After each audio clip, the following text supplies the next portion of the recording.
In these three photos, I think you can understand pretty easily how being in the deep north, where yes, you have a higher latitude in the Italian peninsula, but also a higher latitude, the weather changes very drastically from very hot all the way to very cold. And now I don't want to step in and compare to, I don't know, Finger Lakes or Washington State. It doesn't get that freezing. But the fact that the snow characterizes every winter, that the sun characterizes every summer, that there is a strong temperature excursion day and night, summer and winter, there are seasons. I'm back in Los Angeles after my Italian trip, and I re-embraced 100 degrees day in Los Angeles, while back home I know the foliage is almost starting with all that beautiful season that is autumn. So, a complex meteorology, there is a difference of temperature, fluctuation of temperature, and not only that, important also is the function of the lake. When we refer to the lake, we refer to a natural basin of water that attracts the heat during the daytime and releases the heat in the nighttime. And this is happening in all the four seasons, especially in the winter. So it never gets too freezing or too hot. Now, history. I'm a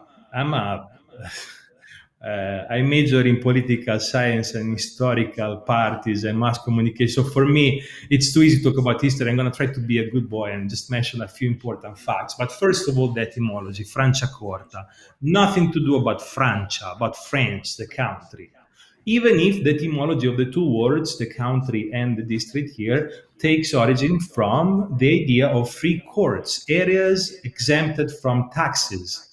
And that's a key point because, thank God, sometimes after the year 1000 or so, in the 11, 1200, Cluniac monks from Burgundy brought their knowledge in Italy and in particular in Franciacorta. And I like this osmosis in the old world. The Roman brought something to France, then the monks brought something back to Italy. It's an exchange, if you want. I like the idea of a free country circulating. So anyway, the monks obtained a very important factor, exemption from taxes, which is the one in business to grow your business and have a better margin and profit. So that's how everything started. But very early in the history, and this is different from a lot of other areas around the world, we have written documents about winemaking in Franciacorta. And that's important because we can talk about the heritage of a wine district, about, I don't know, wine made during the Roman times or during the early Middle Age, but without any documentation. So we have, for the first time, the word Franciacorta, which is a sort of a dialect, of a distortion of the Italian language in 1277, in the Annals of Brescia, which is the largest town very close by Franciacorta.